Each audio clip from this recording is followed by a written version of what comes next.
Welcome to our channel. Today we how to activate Perplexity for Research to Notion automation, full guide step by step clearly. To activate Perplexity for Research to Notion automation, start by navigating to the Perplexity website.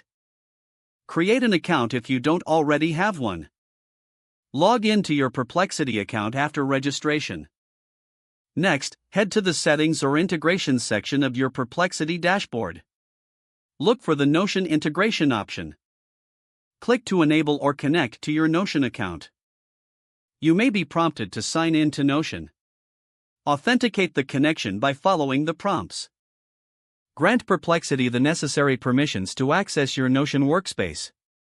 Once connected, return to your Perplexity dashboard. Set up the parameters for how you want the automation to function. Select the types of research you plan to automate. Decide on the Notion pages where the research results will be sent.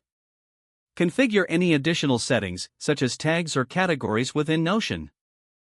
Test the integration by performing a sample research query in Perplexity. Check your Notion workspace to ensure the results have been properly recorded.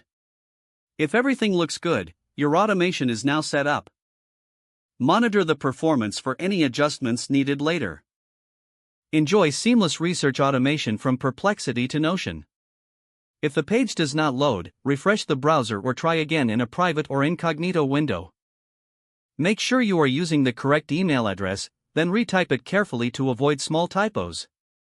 If your password is not accepted, use the reset option and create a new strong password you can remember.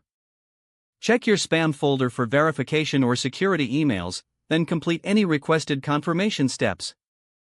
Enable two-factor authentication if available to improve account security and reduce unauthorized access risk.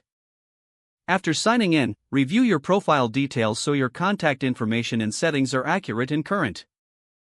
If you see an error message, note it down and try again after restarting your device and internet connection. Log out when you finish, especially on shared devices, to keep your account and payment information secure. If the page does not load, refresh the browser or try again in a private or incognito window. Don't forget to like this video and subscribe to our channel for more step-by-step tech guides.